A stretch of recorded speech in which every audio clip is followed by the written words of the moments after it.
Hello and welcome to the match report, hosted, of course, by Free Midfield. Cahill and Kojo are here. Darren is busy doing Darren stuff.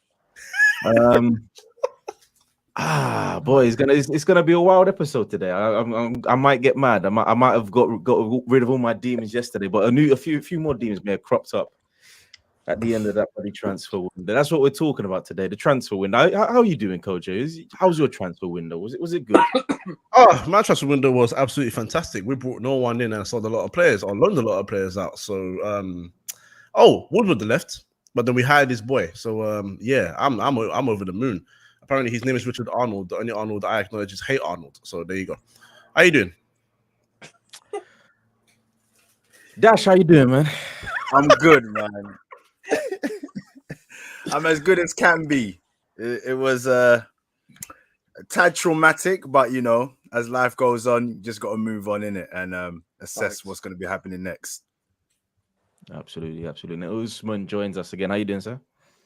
Yeah, no, I'm not gonna lie. It's been disappointing. But I found solace in others struggling more than us. I'm sure we'll delve into that a bit later. So yeah, I'm okay, but other things have definitely cheated me up, should we say. We're probably the worst group of panelists to discuss transfers, considering none of our teams actually bought anybody.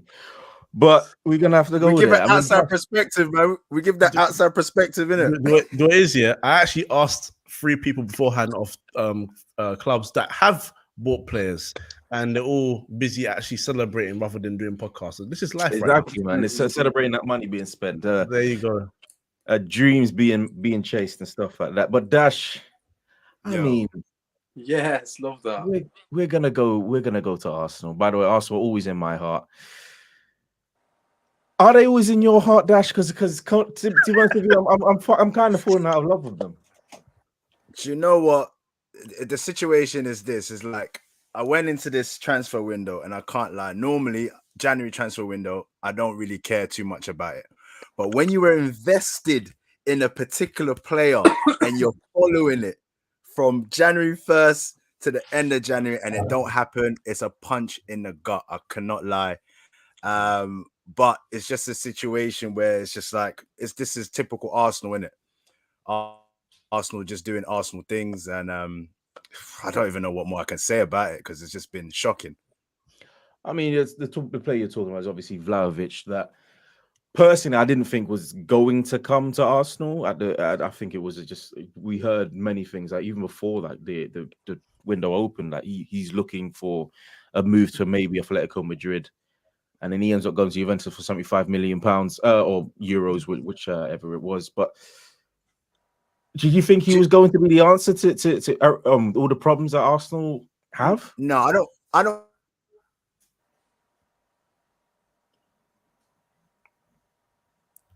Well, I think his connection's come off a little bit, so we'll bring him back. So Usmaan, now we'll come to you because you're kind of reveling in this whole Arsenal fiasco. But Vlahovic, same question to you. Do you think he would ever going to come to Arsenal? And if he did, would he have solved the striker problem? I mean, look, he would have solved the striker problem without, that goes without saying. But in his defense, he obviously was tracking Isaac's taxi in London. So he must have thought, if Isaac's going to Arsenal, I'm not going to really get much minutes. So he thought, allow it. So, at the end of the day, you've only got yourself to blame. Look, for me personally, you ain't going to get either of them. But we know you ain't going to put the money down for Isaac. I mean, that would make too much sense, wouldn't it? And Vlahovic, obviously, he's going to go Juventus. He plays in Italy. Juventus are Italian giants. Why would you want to come to Arsenal, a team that is struggling, middle of the table, 8th back-to-back, one of the worst managers in the league? According to us, 12th best manager in the league. And for me personally, Arsenal are finished. And why would you want to be a part of a team that's finished instead of a team like Juventus or Kid have gone through a difficult period? But nevertheless, they're going to come good again, and he's going to be a huge part of that. So I don't think there was ever a moment in his mind that he thought Arsenal was a realistic opportunity for him to, go and play. I can't even say European football in Conference League because you're not even in that. So, yeah, why would he even waste his time? You know what? There is, yeah. I've missed Usman being a guest on this show. You know, I know there's no I'm smoke on his impressed, on his podcast, but when it comes to this one, he lets loose, man. exactly. Now you're on a serious thing. Apparently, Vlahovic had made his decision to join Arsenal towards like the end of December, beginning of January. So you had time. If he turns down Atletico Madrid, then there's no chance of Arsenal getting him. So then it becomes a point of, all right, cool, go for someone else. Now, Isaac, you obviously have to pay a lot more because it's middle of the season.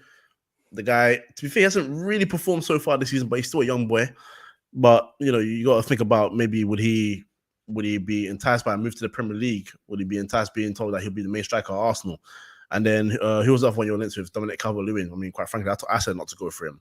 So I think it's good that you didn't go for him. But then again, all you've got right now is like I said, whose contract's expiring in 6 months, and Nketiah, whose contract is expiring in 6 months. And if both of them don't sign, you have 0 strikers. That's poor.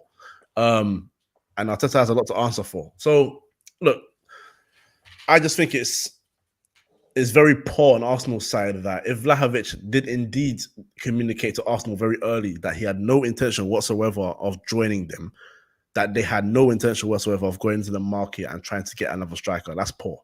That's very, very poor. And, you know, a part of Aubameyang leaving, obviously the way his relationship broke down with the club was terrible. Obviously, he did some things that he should have been punished for, and he was rightfully so punished for.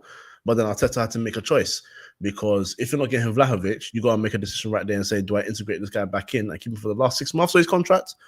Or do I just cut it clean early and give myself enough time to buy a striker? And what he did was held on to this guy for, well, God knows how long, and then eventually just, you know, cut him off. You sold him to Barcelona for no money. Apparently, you're still... No. We've saved 25 million. Oh, sorry. You saved 25 million, like it's a DFS sale. And yeah, I think also from what I've heard from the Barcelona side, I don't know much from the Arsenal side if it's true or not, that you're still paying a part of his wages. I imagine we would be.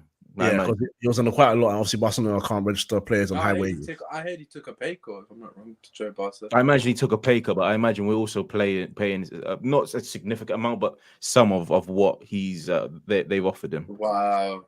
Yeah, so I mean that just sums up Arsenal in a nutshell. I want to hear what Dash has to say since he's back now. My apologies. I had to vacate the room that I was in and jump downstairs because the net is moving booky. But yeah, I just caught the last end of that.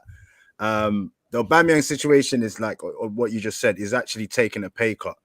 So we've just literally washed our hands on him. And I think it's just more in a sense, it's just like rather getting into the Ozil situation, just not be able to bother with all of that because he's got 18 months left. Go into the summer on 350, trying to shift him on his last year. He'll probably just be like, you know what, I don't want to go nowhere. Let me just stay here, collect my wage for the next year, and then leave on a free anyway. So if we're trying to progress and obviously trying to build, it's just more foolishness from the Arsenal hierarchy, because it's like you put the guy on a 350. No one told you to do that. You know, you look at the age, we look at obviously the period of time that he's coming into his career, and you're giving him 350. And this is what Arsenal are dealing with right now. And then ultimately it's led to the point where he's gone on a free, not even like a little bit of change so that you can add to the coffers, but absolutely free. And I don't know. Like I was saying to Koja, we saved 25 million. Don't forget that. We saved 25 million. We have saved money. I think at the bigger picture, in terms of trying to clear up the mess, I think the bigger picture will be when we get into the summer, we're going to be able to have more of a freedom to work with the type of players that we want to bring in, the type of wages we want to put them on. But it's still an L. It's still embarrassing, you know. Are we not embarrassed by now? You know, but I'm just looking at the ongoing picture. For me, ideally, I've been saying it for the longest while. I want all the Wenger guys out. The Wenger bus needs to clearly be gone. Like, I want all those Wenger players gone. Your Aubameyangs, your Lacazettes, Chambers is gone. All them guys, I want them gone. Let's start afresh. Let's get some players that are, if ultimately the way Arteta is playing and wants to play and the type of mindset that he wants around him, get those players in, and then let's just start building up, you know, because when we think about this season, nobody gave us a chance to be even in contention for this top 4. Yeah, you know I'm saying? So it is disappointing because we're there now and we're thinking we can kick on, but it's just not our time yet, man. Let's just be real. It's just not our time yet. You could say it's not our time yet, and I understand that to a degree, but like you said, this was the perfect opportunity. Like a lot of teams aren't exactly in the best shape. Manchester United are pretty much a shambles, but they still have a good team.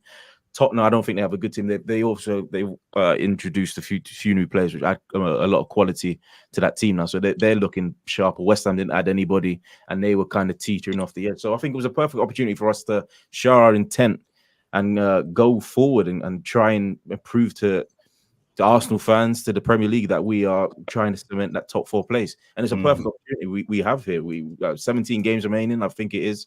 No cups, no Europe. So this was the perfect opportunity to get to that top 4 spot. But I think we've thrown it away, man. Yeah, you say that, but I think, like, in hindsight now, as we're looking at the dust has settled with the transfer window, think about it realistically. The teams in and around us that are going for the top 4, have they really strengthened? Have Tottenham they really? Nah, I wouldn't really say Tottenham, because those are not the players that they were really looking for. Their defense isn't great. You know what I'm saying? It's like, yeah, but and I have a lot of Tottenham fans around me that will say that's not what they were looking for, some creative players, which they're ultimately creative, is it? Oh, he's a winger, Kulusevski. He is. He's got a bit of creativity about him. Absolutely, a bit of creative, but it's not the guy that they're really looking for. I think he's Bentancur is a massive upgrade on what they have in midfield right now, especially the centre mid position. And in terms of their winger, I think he's an upgrade on Lucas Moura. I think he's an upgrade on Steven Bergwijn. So they've upgraded. It might not be the upgrades that they want, but they still upgrade nevertheless. I still think Manchester United have a fantastic team, and West Ham, that's the one that we're battling against, and we haven't strengthened. And I think we have a better team than them. So it's all about going forward. And on the whole Aubameyang situation, I agree with you. I do want the Wenger guys out. You forgot you did not mention a certain name, and I'm very disappointed in you, Dash, and that's Granit Xhaka, because he's a Wenger guy. yes. I apologize. Yes, you should apologize. You should actually apologize. Wholeheartedly, right here, live. I apologize. Because right now, in 6 months' time, when Lacazette leaves, who, by the way, we've offered another 2-year contract. I'm pretty sure he's going to reject that. But once again, that's very embarrassing that Arsenal are begging Lacazette to stay, considering he's only scored 15 goals in the Premier League once for us in a 5-year period, or more than 5 years probably now. In Nketiah's 6 months, Aubameyang was the only person there that had a long-term deal. Yes, it was 350k, but we also need to realize that this man has talent. He knows how to put the ball in the back of the net. Lacazette does not know how to put the ball in the back of the net at Arsenal.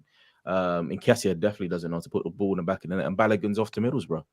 So we're lacking options, man. And even though, yes, the situation was funky, and Aubameyang should have been punished, and he was rightfully punished by stripping the captaincy off him, I still think that you try and integrate him in, because Arteta and his whole. But I think it's obviously it's speculative, but from what we're hearing, it's deeper than just it being a case where he was late, and deeper than just it because he was also sent home by Gabon due to disciplinary issues for the AFCON. You know what I'm saying? It was hard, wasn't it? Nah, that's what I'm saying. So that was basically the initial thing that was said, but Gabon have actually stated the real reason. So he went out partying the night before the Ghana game with Lima from Bournemouth. So it's a load of disciplinary issues, and apparently he's been in Spain before trying to push for a deal with Barca and stuff like that. So ultimately, it is sad to see someone that brought, that kind of star power to Arsenal, because we don't have many star players. And we have none right now. We have none. Ideally, you'd think to yourself, Arteta, surely you'd be able to integrate him back. Surely we need goals. But if you see the way Arsenal have gotten rid of him, there has to be a deeper reason to it, unknown to us. But this is what we're dealing with. This is the position that we're in at the moment, and we just I don't know. We just live in hope right now, and that's the upsetting thing in it, because there's nothing certain. We wanted, like, in January, at least bring us someone that could be like, all right, gives a boost, gives the players feeling like, you know what, we are kind of pushing for this top 4, but we're now left in a situation where we're just like, all right, cool. Everybody else is great around us, and we're just here languishing in whatever position it is. So top 4's done for you, yeah? Now, you know, if you know me, I always live in hope, and I try to live in the positive. So I'm always gonna say, listen, we never thought that we'd be in this position. So let's just push on. You know what I mean? We've got nothing to play for. One competition, whilst everybody's going everywhere else. Hopefully that could play in our favor. Kale, bring me in, please. Fingers crossed. It's done, bro. Fingers crossed, man. You We gotta be yin and yang on this. You stand on that side, let me stand on this side. No, but bro, I remember the podcast we done before, and I was firmly on the side that we were going to get top 4. Kale was very adamant you're getting top 4, but you just said something that just like perked my ears up. Like, you know, what was that about? You know, you never thought you'd be in this situation, sort of thing. I mean, I very clearly stated that bring me back on in 2 months and you'll be sat in 7th or we'll be sat in 4th. Did I not say that in December? I can't remember. I can't recall. Oh, no, I remember, because that was the last time I was on the show, and I said very clearly to Smoke Kale and yourself, the Arsenal fan, I said very clearly in 1 month time or whatever it was. I think I probably said a month time. Man United would be 4th and Arsenal would be back where they belong in 7th. And I think you're 7th. I don't know if you're 6th. I haven't checked the table. Yeah, but if you I think that in itself, in terms of position wise, right now nothing's on level playing field, innit? Let's play out all our games on equal games. That was what we heard earlier. Man United had games in hand, or when Tottenham had games in hand, it was like points on the board are more important. But all of course. You've got to play Wolves and you've got to play Brentford from what they don't. Yeah, but we all know that this is the Premier League, innit? So we can go and play Wolves and win points on the board. We can go and play Wolves and lose. So we don't. It's very much close. What the point I was making in the last podcast as well, and I'm making now, is nobody gave us a hope. You're right, and right. You all laughed at us when we were saying that. Listen, this is what I'm saying. A load of non-Arsenal fans, rival fans were saying, when we were saying, you know what, this is what we're hoping for. Not what we're saying that this is what we want, because it wasn't realistic at the time, but we're hoping. We want top 4. We want to be challenging for. This is where we feel that we belong. This is where we need to be at. You laughed at us at those statements alone.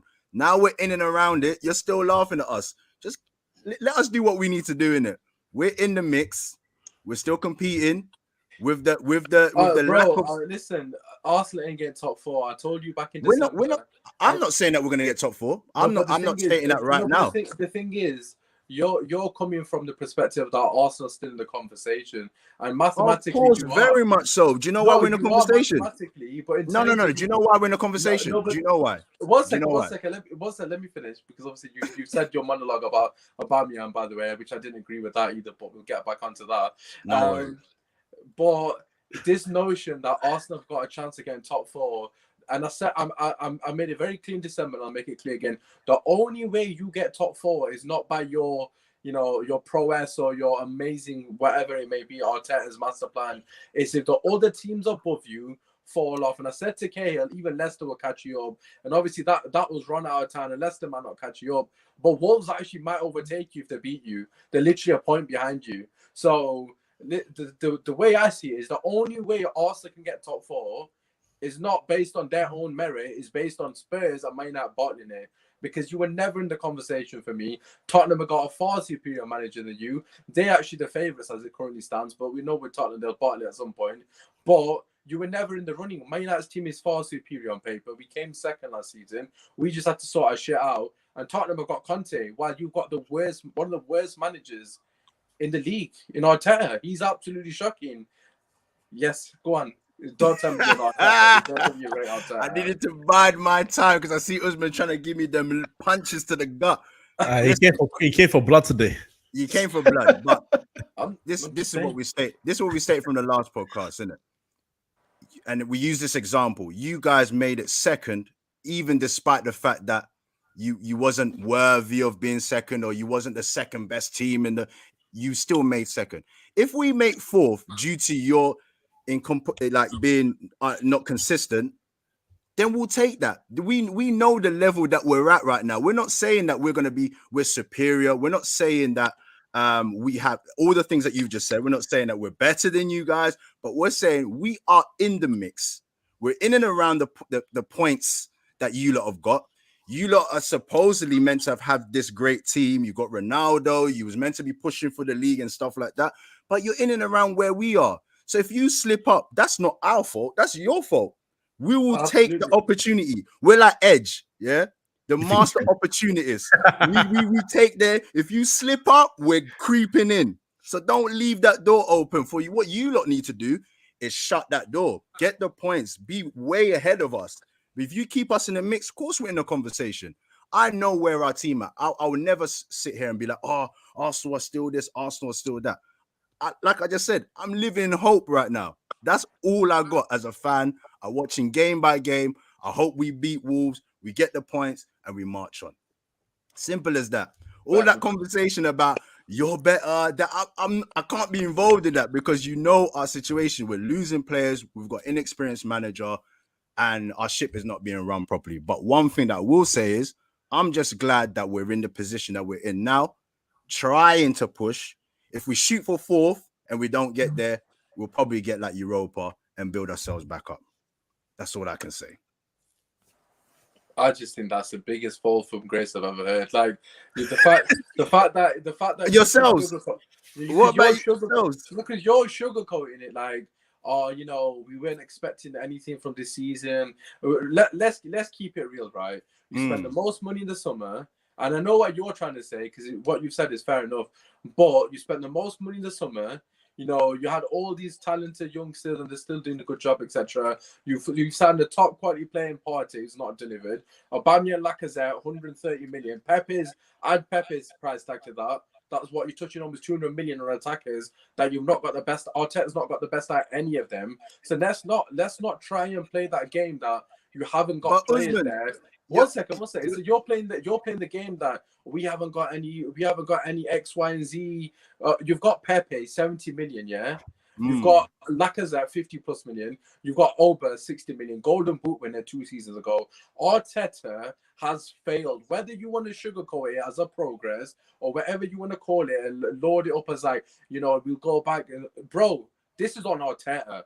And I think that's what Arsenal fans are completely overlooking. Like, you're trying to put this positive spin on it, which I understand. I respect that you've been optimistic. But at the same time, you've got Pepe there, who's 75 million, who's a top player, and he's not being used. Aubameyang's washed his hands of Arsenal, not the other way around. He's terminated his own contract, not the other way around. And he's flown to Barcelona to do Adam Wingy and force a flipping move. No matter you got man doing Adam Wingy, you know, in a different country and claiming it's a family holiday. This ain't no joke. Like, Arteta is ruining your club. And the funniest thing is, and you said a comment earlier which cracked me up, because you said you need to get rid of Wenger's players. Which one is still here? Granit Xhaka, the one that said that to your fans. Why is he the one who's outlasted everybody else? He should have been the first man out the door. And now he's your captain. I'm sorry, but Arteta has got blood on his hands. I know you're trying to dress it up as much as you want, but the way, bro, Emery got sacked for coming fifth and losing the Europa League final, and now you're potentially saying let's aim for fourth, that as in shoot for the stars and you land on the clouds analogy, bro. That's not what Arsenal meant to be. You've got 200 million pounds worth of attacking talent. One he's got rid of, one in Lacazette, and one in Pepe that he's completely extradited. You've got Partey, who's a top player. You've got bloody Saka, who's a top player. Smith, fair play to him, he's brought them through. And then you've got Odegaard. You've got bare talent in your team. So this notion that you shouldn't be in the mix, it's on Arteta. So please explain to me why Arteta isn't to blame for this absolute monstrosity. No, that's not the question you asked me, though. You didn't ask me that question to start off with. You've now just screwed somewhere else with the questioning. I just said, in the position that we're in, at this point in the season, we are in the mix. We're in the conversation for top 4. Because as much as you're saying we've got the Pepes, we've got this player, this manager's to blame, look at yourselves. You're pointing, but there's other fingers pointing back to yourselves. don't worry, man. You've got the Ronaldo. You're closer to us than you are to the top of the league. You know what I'm saying? So this is what I'm trying to tell you. This is why we can have this conversation about top 4. We're both in the same boat. You might be in first class, but I can still see you over there. You know what I'm saying?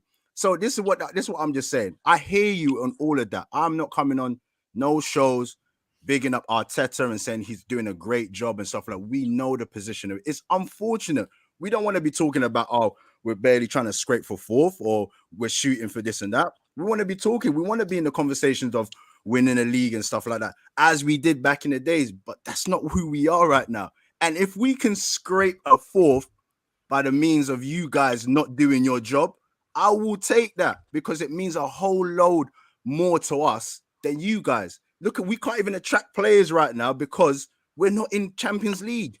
We're not getting the caliber of players that we need.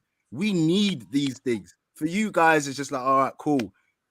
I don't know how satisfied you are with the league so far this season. Hey, listen, if we don't get top 4, it's not like that at all. There you go. That's what I'm saying. So it's like, it's easy for you to be like, oh, you should be there. You should be there. It's the same as you guys. It's exactly the same. You look at your players, you got your Rashfords, you got your Ronaldos, you got all of these players, and they're not pulling up trees either. You know what I'm saying? Who's to blame? Was it Ollie? Is it Ralph? Wreck-It Ralph? Is it your absolutely Ollie was to blame? That's why it cost him his job. But the point being is, you're kind of painting a picture that you're up and coming team. You're painting a picture. No, not at all. No, that's the picture you're painting. I'm painting a picture of optimism. To be competing. Of pure optimism. That's there's no black and white to it. That's exactly what it is. There's no hope right now. Look at our transfer window. Look at the January one. Yeah, I'm saying. So I get it. Man United fans, you know what I get, yeah, Cahill. You know what I get. Man United fans, they still want us to be there with them and tussling and fighting and having these debates. Honestly, they think they're in 2002 again, bro. We're weak right now. Leave us to do what we're doing. We just man. What's that, man? We have beef. We're not ready yet, man. We're not ready. We're not ready. You're not ready for beef. Nah. We're not ready yet. We're not ready. You can't hack it. That's what the Arsenal fans thought the biggest game, yeah. Man United fans are deluded. I'll accept that, and I think Cody will agree. We're very toxic, we're deluded, etc. But Arsenal fans thought the biggest game, yeah. I remember the show, the last time I was on, you mans was sat there with chairs saying you'll get top 4.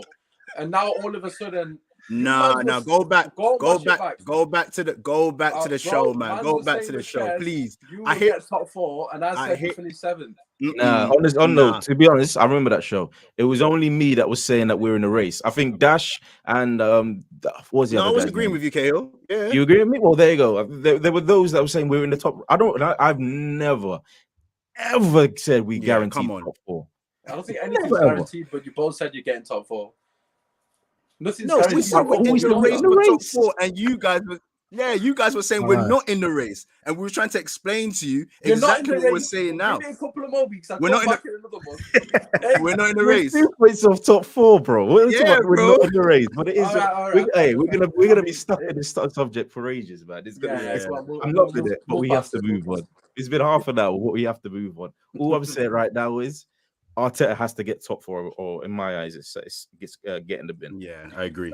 He should join the ostracized players. Wow. Woo! I think I've said that for a while now. But I was gonna say Chelsea, but I was looking at Chelsea, but they haven't bought anybody in really. They're not, but then again, they've not really weakened their team either. So not much to talk about Chelsea. Is that a sign that they're not really taking this season seriously now? I think the board thinks it's over in terms of Premier League and maybe the Champions League with the team that they have. It's just a bit too far. I mean, they're not in the title race anymore. So I think they're in a situation where this team is good enough to get a top 4 position. So they're settled on that. Whether they whether the expectation from Abramovich and his boys is for Chelsea to reach another final, that I don't know. Obviously, we know in the past that his expectations have been high. I want titles. I want trophies. So, they're in the final of the Carabao Cup. I know that's not enough for him. Don't get me wrong, but they're in the final of a competition regardless. They're still in the Champions League. Even I guess people say mathematically the league race is not over, but they're not catching City. So I don't know. I think they just right now know that top 4 is where they're going to be, but they're still in the Champions League. So I think that's enough for them to say, okay, you know what, we've got a team. And then what? Look, in a 2-legged game, anything can happen, man. At the end of the day, it is what it is. So they could come away with a victory against a side that we think, like, for example, Real Madrid have been storming La Liga. They're looking fantastic. If they play Chelsea again and Chelsea beat them again, there's going to be like, well, Real Madrid are a better side, but we've beaten them again. So let's see. They're just in a nice position right now where they're like, okay, we don't need to really buy too tough. They'll get Mendy back. Can't remember if anyone else from their squad went to the Cup of Nations. I can't remember. But yeah, I think they're fine, man. I'm going to talk about a team outside the top 6, which for your first time for this show. We're going to talk about Everton, because they have spent pretty big. They're pretty much in the mud right now. I think a lot of you guys would agree, but they have spent big. Frank Lampard has obviously joined the squad, and he's brought along with him Donny van de Beek from Manchester United on loan. Dele Alli, which I'm seeing £40 million here, but I thought it was 10 million. It can rise to 40. If he plays 20 games or something like that, it's another 20 million. And if he gets, I don't know, gets them into like European, European place, then they get another 10. So pretty good deal from Tottenham. El Ghazi's there, Nathan Patterson from Rangers, Vitaly Milenko's obviously replaced Luka Digne at left back, and pretty much torn Kojo's FM game sheet in half when he comes to left back. But it is what it is, man. What do you guys say? What do you guys think on this whole Everton situation? They're very close to being in a relegation battle, but these signings are very promising for Everton and Frank Lampard. So TK Maxx Man United have. Oh my god. I told you too much of that. No, I'm not very sure about the last 2 signings. On a personal level, I wanted Donny van de Beek to go under Vieira rather than Everton. Yeah. This was before I mean, manager sort of both being ex-midfielders, top class midfielders, by the way. You can learn from both. But regardless, for me, it was a case of I feel like Palace are in a much better position. They play a better brand of football that I think will suit Donny van de Beek more. So I thought with someone like Vieira at the helm as well, that would help him to develop his game even more in the Premier League and get used to the physicality of the Premier League a lot more, because Vieira came into the league and dominated it. He wasn't here from the beginning like Lampard. And Lampard did well physically here as well, don't get me wrong, but I thought Vieira would be the better tutor for him. But the Dele Alli signing, it confused me because one, apparently Donny van de Beek's loan deal is off the basis that he's been promised that he will play in the number 10 role as a starter. So now, if you sign him as a starter in the number 10 role, where does Dele Alli fit in? This is my question, because Dele Alli is number 10. He's not. If you put him at number 8, I mean, please do what you want. Put him at number 8 and see what happens. He's either number 10 or you play him as some sort of false 9 or just retraining to be a striker because he hasn't got the midfield capabilities anymore. I just don't understand that deal. Now, I don't know what the targets are to get to £40 million. I would hope that Everton would say that they'll be winning the Premier League, because that's not going to happen. And but something tells me it's going to be something like reaching the Conference League or reaching the Europa League spot. And that can happen for Everton at some point if they get their shit together. Excuse my language. But I just don't understand their transfer window again, because I don't see major improvements. Donny van de Beek is a good signing for them, but he's a low signing, so that's not improving the squad. That's a temporary thing. Dele Alli's not been in form for 3 years. Mikolenko's going to have some time to have to adapt before he can be known as a proper replacement for Digne. And who did you say this time from Rangers? They've signed Nathan Patterson. Okay, so Nathan, the best youngster there. Right. Is this Everton being Everton, man? This is the same old, if I'm being honest. Nothing's going to change. And it wouldn't surprise me if they go down. I'm just gonna say that Yeah. right now. What? Despite all the signings, it wouldn't surprise me if they go down. They're not. Well, they got Super Frank. I was about to ask you that question. What's Frank Lampard going to do for this Everton side? Do you think, Usman? It's hard to say, but one thing I am expecting is an upturn in the manner in which they play. To be honest, I do think other players like Richarlison in particular has really suffered under Benitez. Of course, he has been injured for brief periods, but even when he's played, I just think he's struggled really in a system where it's predominantly negative. I think that is going to benefit the more attacking players that they have got. They have got quite a bit of talent in that team, to be fair, but they've just been playing in such a negative system. So for me, with Frank Lampard coming in, I'm hoping it just injects a bit more intensity into them, because I have got quite a young forward line like Dele Alli. I know they're all like mid-20s. Richarlison, of course, Calvert-Lewin, Demarai Gray as well. That as a front four is pretty solid. I'm not going to lie. I know Van der Beek, as you just mentioned, potentially behind him, but I think Lampard's got more than enough capabilities to keep him up without a shadow of a doubt. I'd expect a new manager bounce. It's just whether the players are able to switch it on in terms of the new intensity, because Lampard does kind of play with a more intense football. He likes to press from the front, and I'm intrigued to see if he tries to turn Mason Mount, tries to turn Dele Alli into Mason Mount, in the sense that obviously they're not the similar prototype, but in terms of what he did to Mason Mount at Derby and then what he did to Chelsea, a lot of people didn't really give Mount his flowers really, and Lampard truly believed in him, and I think Lampard with Dele Alli in particular, I think that's an absolute peach of a signing, to be quite honest with you, because there's no one better for Dele Alli to learn off. There's literally no one. Mason Mount is a great example of what hard work can provide, and he was one of the main architects in obviously achieving that with Mount, and now he's a stonewall in that Chelsea team. So for me, I think he's going to be a massive influence on the likes of Richarlison, Calvert-Lewin, but Dele Alli in particular, if he actually sorts his head out. And I honestly think he could be one of the best players in the league at the end of the season, which might be a crazy statement coming in the season because he might flop. But I just love Lampard as a player, and if he can pass on any of his knowledge, ghosting into the box, Dele Alli can refine his form similar to what Lingard did at West Ham. Didn't manage to pass it on to Kai Havertz though, did he? Listen, I'm gonna defend Kai Havertz. I'm gonna defend him because Tuchel found the right system with him, and he got him to score in the Champions League final on that. It was when they signed someone else. That's when it all went to his bag, and you know exactly who I'm talking about. Don't get me started on that side individual. I'm not even. Yeah, I'm just saying it. That's it. I'm gonna leave it there. But you've seen the damage. But anyway, we move. We've seen the damage. Liverpool, though, we're going to you, Dash. Luis Diaz, 49 million from Porto, and was it Carvalho?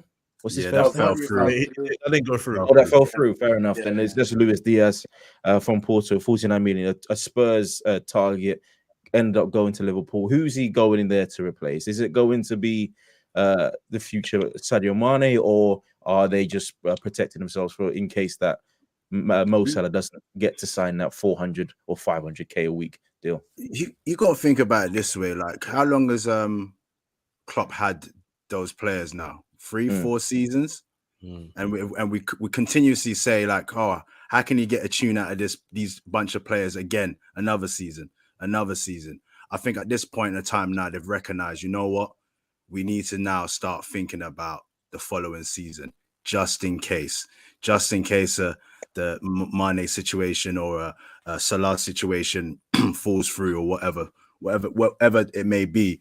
Quality player, obviously coming out of Portugal. It's just whether or not he's able to adapt quickly into the Premier League. If they can get a tune out of him, he is a quality player on the attacking side. With Klopp, this is what he does, isn't it? He only needs, when your team is patterned, you only need the one player. You only need just that little bit of sprinkle in the stew. You know what I mean? You don't need to be going cutting up all the vegetables again. So we just have to wait and see. Could he have the impact like Bruno Fernandes came from Portugal straight away? We don't know. Maybe they might not show that amount of faith in him straight away. His connection's gone. If Liverpool never bought anybody, it would have made a difference. Sorry, bro. It cut you out for like a good 5 seconds, so we missed like a section of what you said. I don't know if you can hear us. Yeah, you said you was at the point where you said Luis Diaz is better than Salah. What did you say after that? No, I think his connection's gone, you know. His connection's gone. His connection's gone. Right, Yeah, it'll go back to us. But yeah, Luis Diaz better than Salah, Usmaan. You can pick back off that one. No, on a level, right? You guys know me when it comes to Liverpool, but I genuinely think this could be the signing of the window. Look, obviously, you know, I don't watch Porto week in, week out, but what I've seen of the guy, he destroyed Man City in the Champions League for starters. But what I've seen of the guy, just got raw talent in abundance. And for the price that they paid, for me, and I said this on another stream last night, this is Liverpool ahead of the game. You know, Sadio Mane is potentially on his way out in the summer.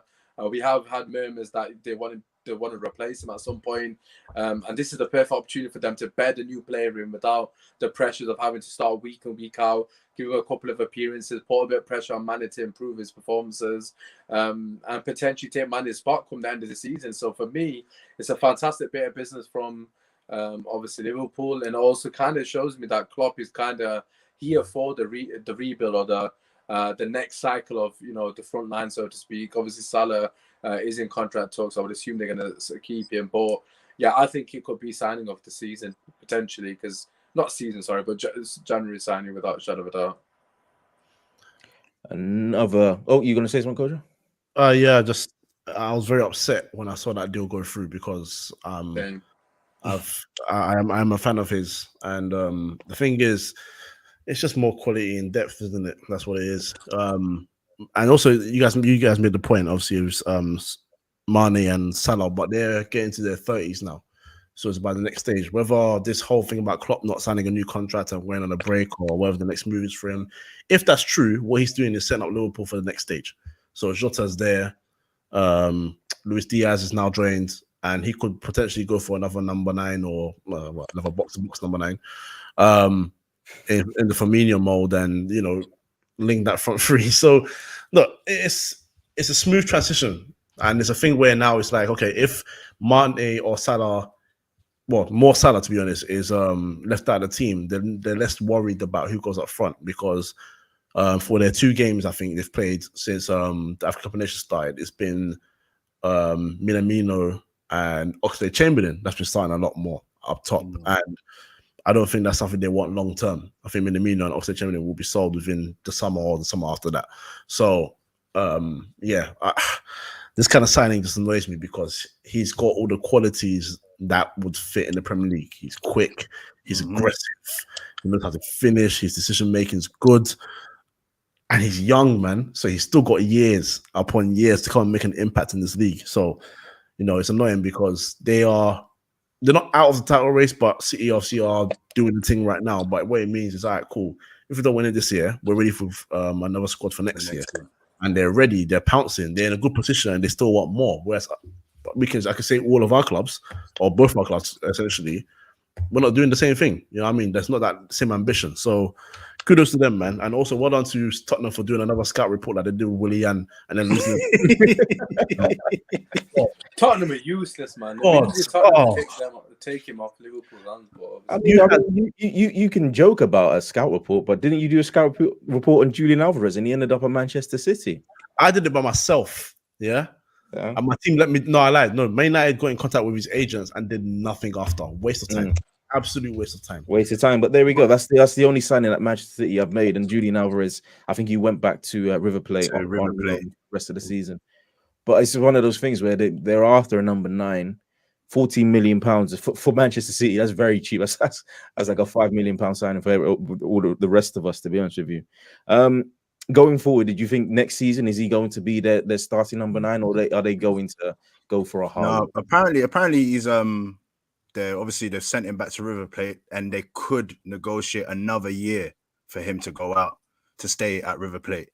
So it's not an initial like, oh, we've bought him and we want him to be the number 9, which I thought that was it. I thought that, okay, they've just creeped in another 9 and then just embed him in, and then we'll see how it goes. No fanfare about it, but apparently it's just more of a long-term kind of thing. Get him to still play his football, essentially first team football. out there in River Plate because he's adored, he's loved, he done well in the Copa America. I think he got player of the tournament, scored a bag of goals out there in Argentina. So it's one of them situations where City right now, although we always clamoring and saying, oh, they need a number 9, they don't really need a number 9 because they've proved that they can do without. But you know, in the long-term fixes, obviously, there's only so long you can play a play like this, and for people not to figure you out. So probably City are getting to that point now, just where they're planning for the future. Yeah, I mean, he's also a bit of a winger as well. He's a number 9, but he can play as a winger as well. There is with City is one thing where it's like they weren't afraid to bring Gabriel Jesus straight into the team. That's a different situation, obviously, but if he continues to perform the way he's performed for River Plate, and Pep looks at him and says, "You know what, he's ready now," he could come in the summer and say, "All right, cool. You know what, let's do the thing." Because the guy's talented, man. The boys are. He's looking at. So he's got all the comparisons to your Tevez's already. Years and your Aguero's because of how he finishes. So, and he's not a player that shied away from that. So far, he's looking like the real deal. And there's been a bag of players that have come from South America in recent years that have come to like your Real Madrid, Rodrigo, and Vinicius are now shining. You know what I mean? Gabriel Jesus shine for a little bit, nice, sort of lost his way a little bit, but it happens. Still a young guy, young enough to improve his situation.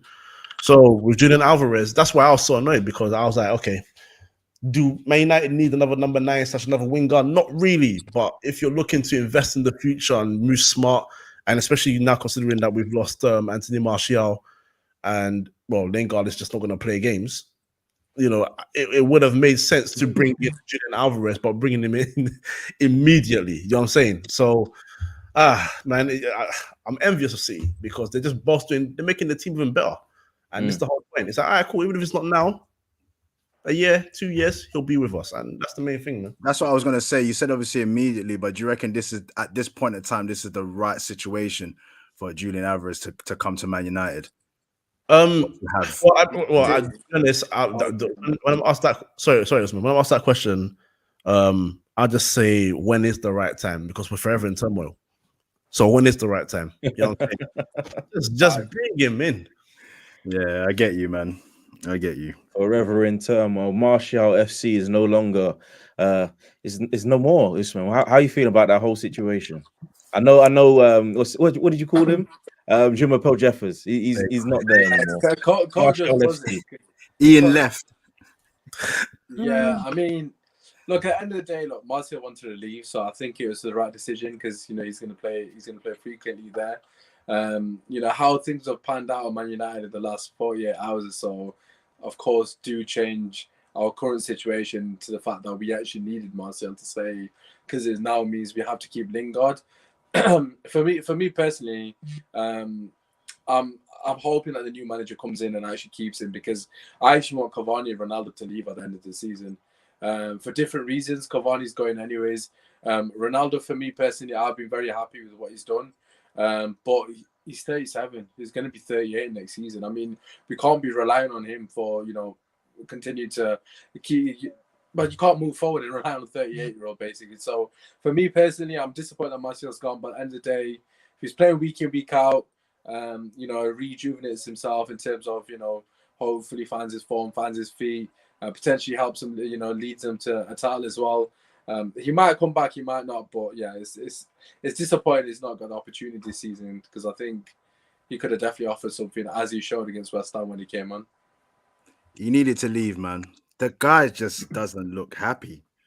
Yeah, you know what I mean? Just like, I don't know, if we're all human, innit?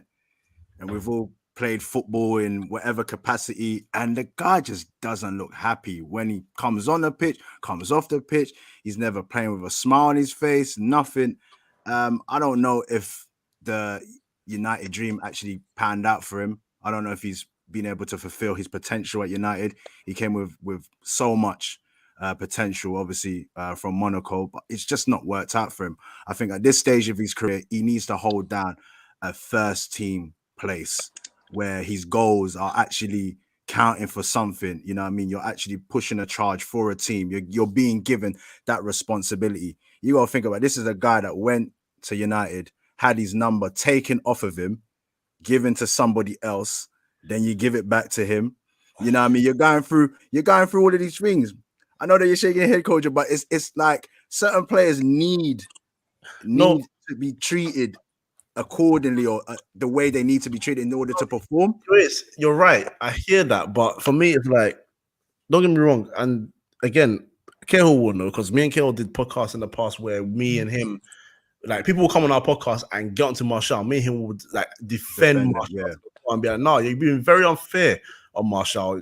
Certain situations, managers, all of that." But it gets to a point where it's like, you obviously the numbers. For example, you said the number thing. All right, cool. So you need that number 9 on your back to give you that extra boost of confidence, I guess. You know, make you feel like you are the number 1 striker at the club.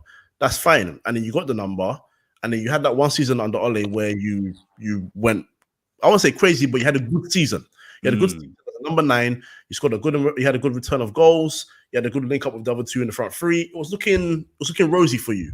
And then there was a decline in form that just was terrifying, and it ended up with a massive injury at the end of the season. Yeah, the last 2 or 3 months of the season, and it's like, trust me, I'm the first to, or not the first anymore, but I used to be the first to like go and defend Martial and be like, no, you got take your time on him. My thing is, time over time, he's been here a number of years now. It's not been a 2 or 3 year thing. It's been an amount of years, and it's just got to a point where I'm like, I can't look at you and say that I can depend on you as my number 9. That's where I'm at. I have time for you if you're a player that knows your role in the squad. We were time when we had 4 strikers: Cole, York, Sheringham, Solskjaer. I knew who the starters were. I knew who the benchmen were, but everyone played their role. So Martial, if you want to be number 9, you want to be the man, and you're not performing enough as the man in number 9. Either you know your role when someone else comes to take it, or you go. And he decides to go, and that's fine. I'm not mad at him for that. He wants to go and play. Sevilla said, you're going to be number 9. Go for it. Go murk it. Do your thing. If you come back and a new manager wants you here, great. Try and replicate that form if you do get that form here. If you say, I'm happy in Spain and I want to stay there, there is no issue. Things happen in football. We've seen bigger players leave. We've seen smaller players leave. It is what it is. That's what it is for me. I don't wish on anyone to fail. I would love it if Martial succeeded, because if I was criticizing him and then he actually stayed this January and then he went on a crazy one of goals from now to the end of the season, I'll be sitting there saying, you know what? You slapped that back in my face and thank you, because my team's performing. But that's not the situation. That's not the case. He hasn't done that for a while. So it's just what it is. He needed to move. I think ultimately, how many seasons? 5, 6 He began in 2015, so this is his 7th season. I mean, 7th season. Yeah, I think any United fan right now will look at it and be like, and as you just alluded to, it's just like, you don't want him to fail. You want him to succeed. But if it's not going to be at Man United, you just got to move on. That's what it is, and then that allows for the next, player to come in, and you can move in the way you need to move. Exactly, and bro, this is the same thing with Pogba as well, because me and Usmaan will defend Pogba to the hills. Hills has defended Pogba many times in this podcast. I love the guy. I don't want him to leave. But if he goes somewhere else and shines, my brother, go and shine. It's what it is. Yeah. What's his name? Martial already got a video from R9. That's beautiful. He wasn't getting that at Old Trafford. That's crazy, though. It would have been Quinton Fortune at Old Trafford. So, respect on Fortune's name, G. I love Quinton Fortune, but Quinton Fortune, lying, bro. You would have mentioned Quinton Fortune if you respected him. Nah, man. It's R9. It's different things. You know what I'm saying? It is different things. I mean, a lot of Manchester United fans would have. I imagine you guys would have expected some moves to come in, some players to come in. Ralph Rangnick is coming there. He's coming there with a reputation of discovering players and knowing what exactly these teams need to progress and move forward. And they've just signed absolutely no one. Where do you put the blame, Usmaan? Is it solely on the board? I imagine that's where you're going to say, or is it Ralph Rangnick not being a bit more proactive, considering what he's going to do next season? I don't think it's got anything to do with Ralph, to be honest, in terms of him not being proactive. I think it kind of comes down to the fact that he's an interim manager. Of course, it's difficult to buy for an interim manager, knowing that they're not going to be the manager in literally a few months' time as well. Hypothetically, we're to get a Haidara, Zakaria, a Kamara, they're the 3 players we were linked to the most. And I think Ralph wanted Haidara out of the 3 of them in particular from RB Leipzig. But at the end of the day, if you bring in a Haidara and then the new manager doesn't want them, then it's another Van de Beek situation. And we've already got a Van de Beek there as well. What do you do with Van de Beek? So for me personally, it's understandable. My only thing was that we should have got a loan. Basically, I wasn't expecting us to sign anyone. We should have potentially got a loan just to cover our tracks. Martial Ahmad, certain individual that shall not be named. No longer in the team. And then you've got rid of Donny van de Beek. So it's just a matter of bodies. And I know it's not going to be a popular thing, but I would have probably just taken Herrera on the loan. Again, he probably would not have played much. But it's just an extra body just in case. Because, like, Matic, you can't rely on him. McFred. Pogba, he's got a lot of issues coming in the next couple of months because of his contract. So I don't think his head's going to be the right place. And then Bruno Fernandes has been very indifferent this season, although the last couple of weeks he's been better. So for me, I think we went wrong in the sense that we should have got a loan. But it does look like we're going to get Pochettino. It's not guaranteed, but I'd probably say 85% that Pochettino is going to be my next manager. So maybe 90% even. So is Pochettino going to go for the likes of Haidara, Kamara, etc.? It remains to be seen. So from Ralph's perspective and the board's perspective, they need to wait until we announce the manager, until we sign players, because, like I said, we don't want to repeat of what's already happened. I mean, to a team that didn't sign anybody, to a team that completely pulled the trigger this transfer window, Newcastle United, I think 5 players in: Kieran Trippier, Chris Wood, Bruno Ramirez, or however you say that name. I'm probably Ramirez. Ramirez. There we go. Matt Target and Dan Burn. I mean, I said this on your show yesterday, when I think it's smart because these are the types of players that have been in relegation battles. They know how to deal with that sort of situation, escape it. Kieran Trippier, relegation battle before. Chris Wood, relegation battle. Target, relegation battle. Dan Burn, relegation battle. They've gone for experience. And Dash, I'll come to you. Is that going to be the thing that gets them out of this entire relegation situation?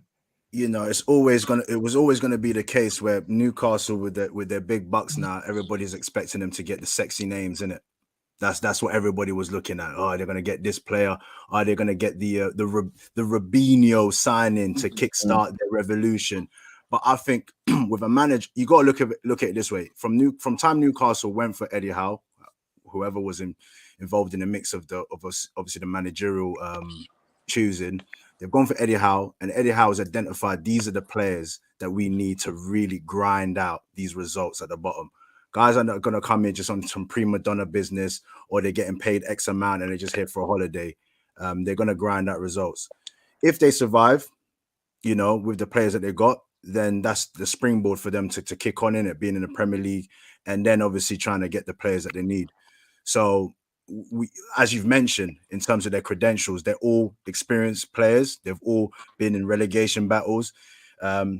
Chris Wood is come from Burnley, who are struggling themselves, and he knows how to grind out. So he's going to Newcastle, and that's his job. That's what he's going to have to do: get those goals for Newcastle.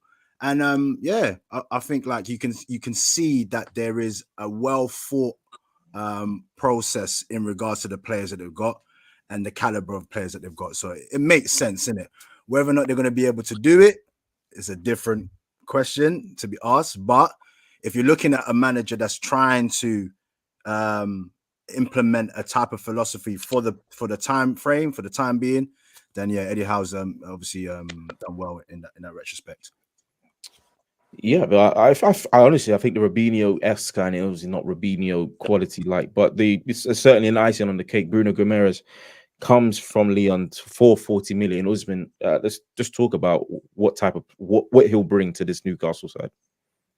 Yeah, in terms of what he brings to the team is the most important thing in football, which is control. Newcastle, their team are predominantly very wasteful on the ball. They haven't really got a midfield general as someone who can put their foot on the ball and actually dictate play against teams that they have the opportunity to do so. And I think players around him in particular, the likes of St. Maximin, is someone that's going to benefit massively from his addition, because St. Maximin's biggest issue, I know he's been inconsistent, and I know Newcastle fans have criticised him, but a lot of the opportunities for him when he gets the ball are in deep positions where he has to beat 2 or 3 man. You now got a player, and Bruno's got the capabilities of actually finding him in dangerous areas and actually feeding him the ball in a position where he can actually hurt the opposition. So he's probably going to play further up the pitch and collect the ball, more importantly, in dangerous areas in the final third, or if not, the final quarter, or whatever you want to class it as, a position where he can actually hurt the opposition. So, yeah, for me personally, that is definitely something that brings to the table. The second thing, of course, is capabilities of helping the defense. Of course, as a midfielder, your job is integral to help the defense, but more so in the sense of playing out from the back. Again, Newcastle are not a team that you would affiliate with brilliant football, but Eddie Howe, as we know from Bournemouth, likes to play passing football. He likes players on the ball that are capable of playing at the back. If you look at the additions, everyone that he's brought in, very good on the ball. The Trippier's got a much experience. Burns very good on the ball. Target is fairly solid on the ball as well. So he's actually got the capabilities of actually playing the ball at the back. And who better to have someone like Bruno in front of them who's got the capabilities of actually collecting the ball and starting attacks. And that's the most important thing. They've not had that. I know Shelby's had a good time at Newcastle. He's been up and down, but there's been a lot of burden on Shelby's head. And Hayden's not got the capabilities of doing that. I don't know what's happened to Willett, but Hayden's not got the facilities to do that. So for me, fantastic signing. If you actually look at his stats, I'm not big on stats, as you guys know, but if you actually look at his stats, every positive stat for a midfield in terms of interceptions, forward passes, through balls, the guy's literally in top 3 for every stat in the entire league, if not first for most of them. So it's an absolute scalp for Newcastle. I'm actually surprised Man United didn't go for him, because we could have done with him. Arsenal could have done with him. There's other teams that probably should have went for him. Yeah, we were linked. We were linked with him.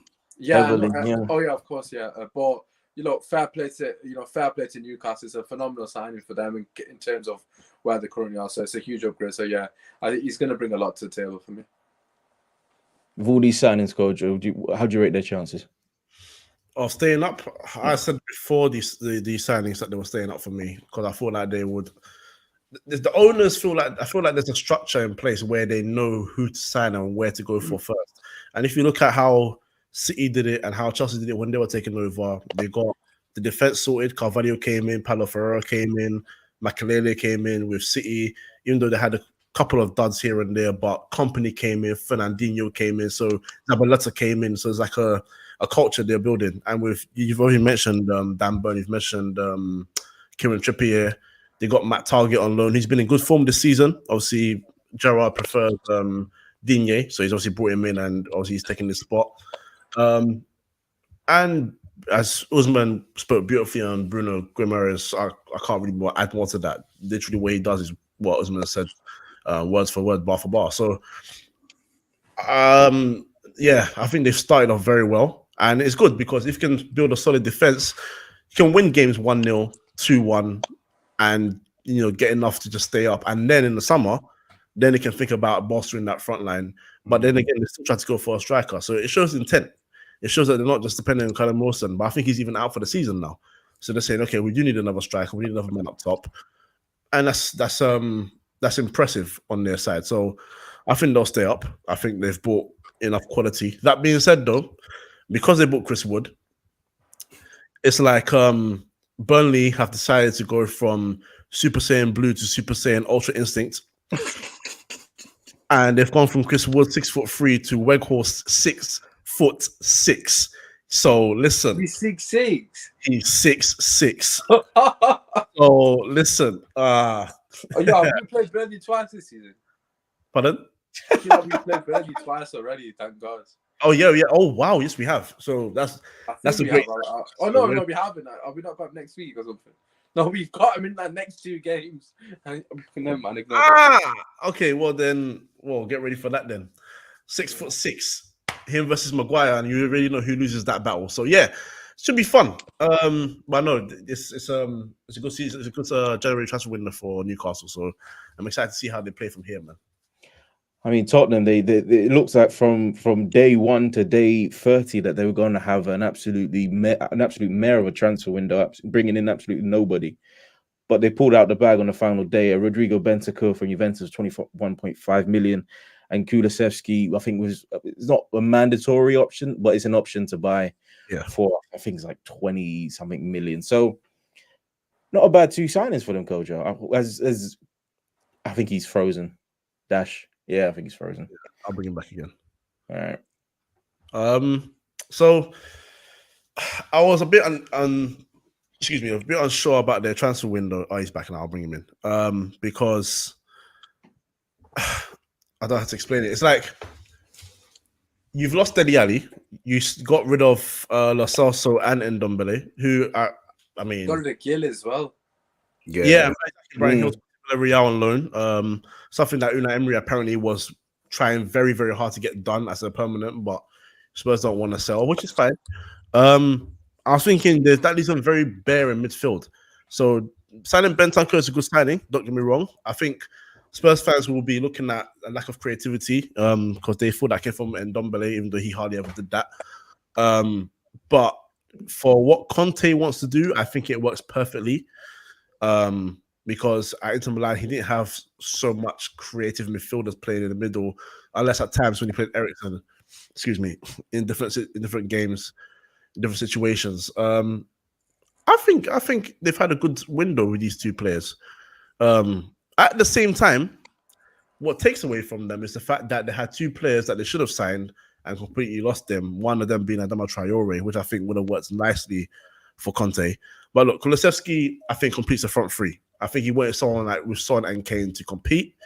Bentancur is a very, very combative midfielder.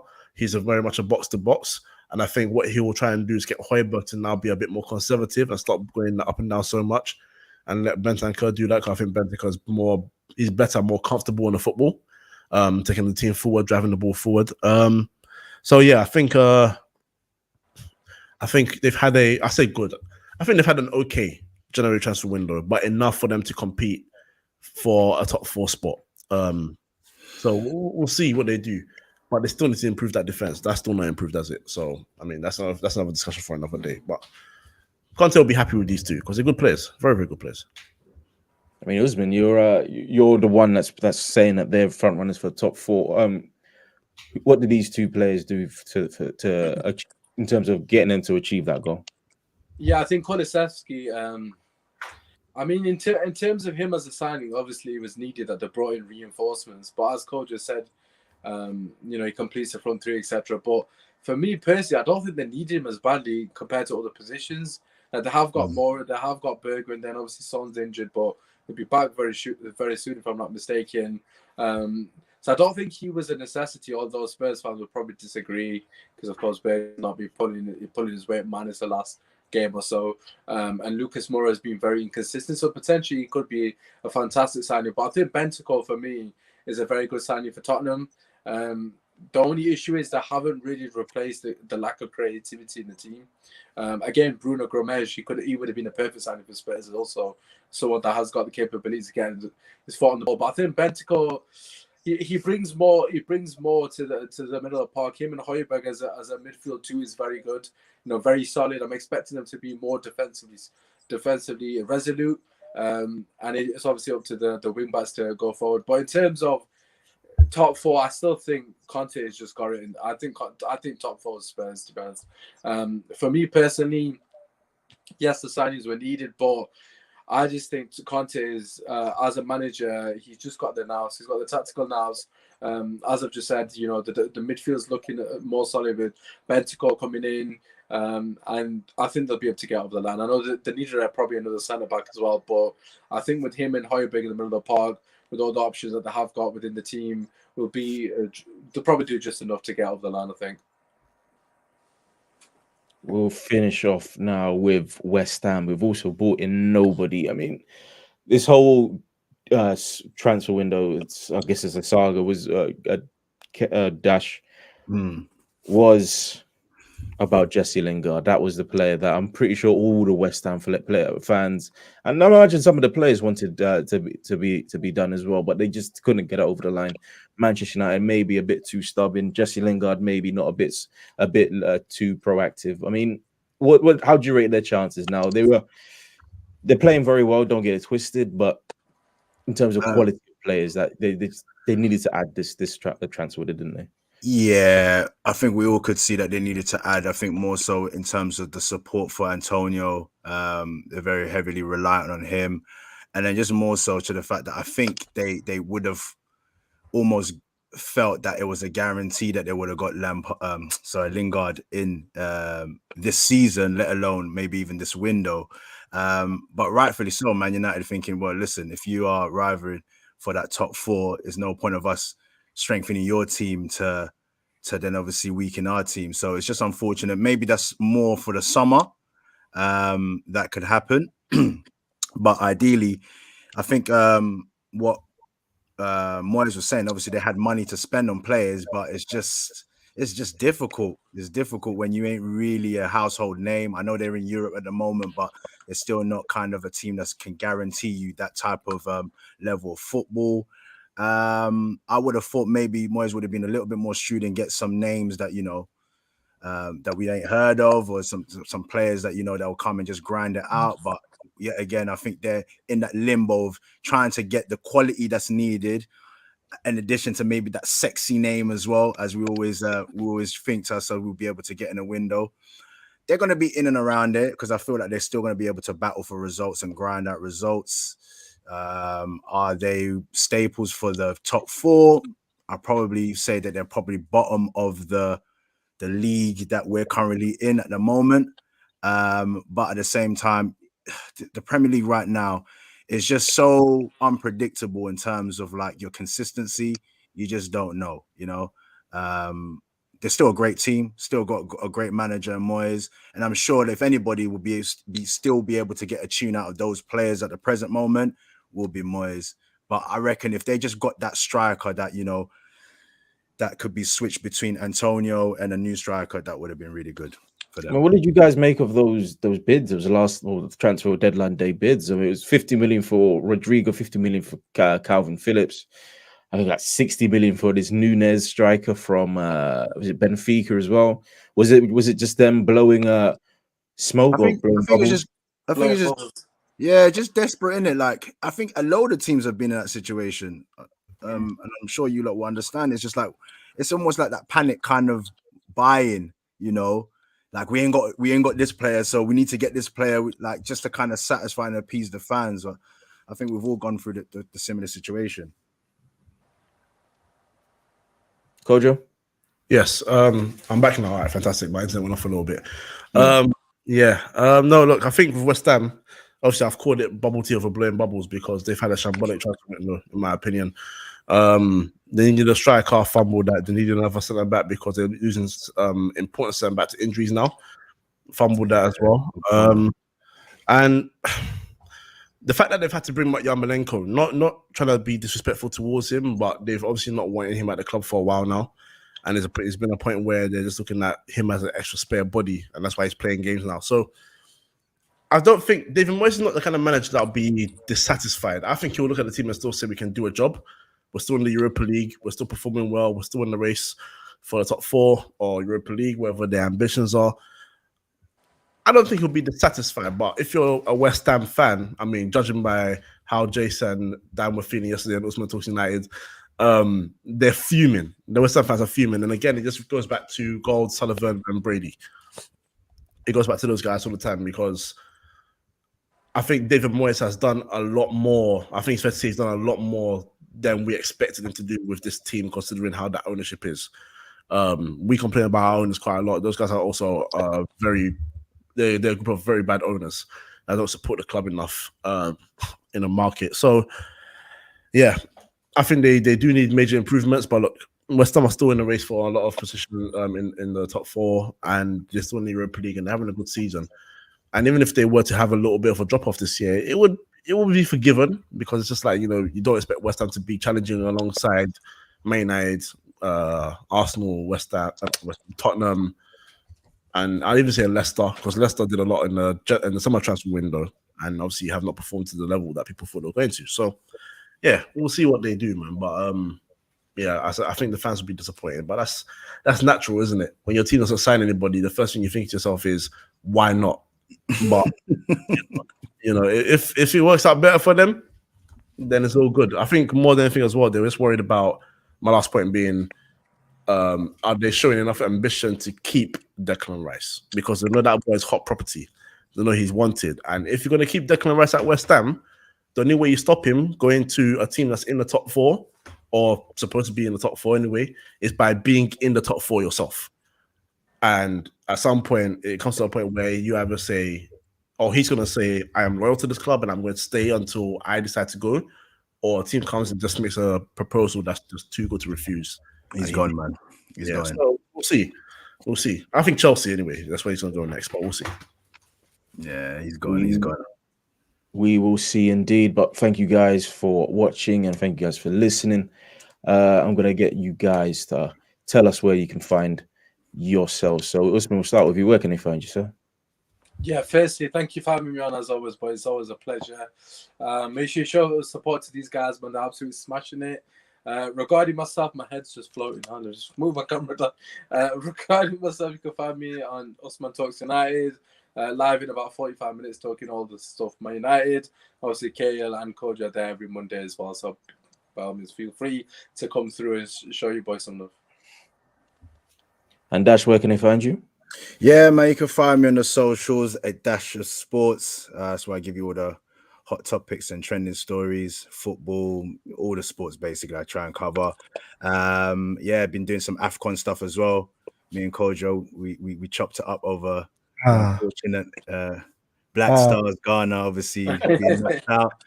That was it was a good show though, a good therapy session. So It was classy. yeah, I loved it. They embarrassed me, man. They embarrassed me. But yeah, man. So that's basically what I do, man. You can find me. I've got the YouTube channel. You can find me on the Instagram, which I'm heavily on, and Twitter as well. So yeah, a Dash of Sports.